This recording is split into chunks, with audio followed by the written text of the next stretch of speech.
ആരോഗ്യമുള്ളവർക്കല്ല, രോഗികൾക്കാണ് വൈദ്യനെ കൊണ്ട് ആവശ്യം. ഞാൻ വന്നിരിക്കുന്നത് നീതിമാന്മാരെ വിളിക്കാനല്ല, പാപികളെ പശ്ചാത്താപത്തിലേക്ക് ക്ഷണിക്കുവാനാണ്. വിശുദ്ധ ലൂക്കയുടെ സുവിശേഷം 5-ാം അധ്യായം 31-32 തിരുവചനങ്ങൾ. ഡോക്ടറെ കൊണ്ട് ആവശ്യം രോഗികൾക്കാണ്, ആരോഗ്യമുള്ളവർക്കല്ല. രോഗികളാണ് വൈദ്യൻ്റെ അടുക്കിലേക്ക് പോകുന്നത്.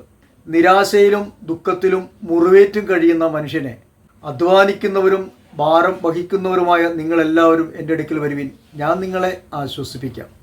ആശ്വാസം തരുവാൻ ദൈവത്തിന് മാത്രമേ സാധിക്കുകയുള്ളൂ.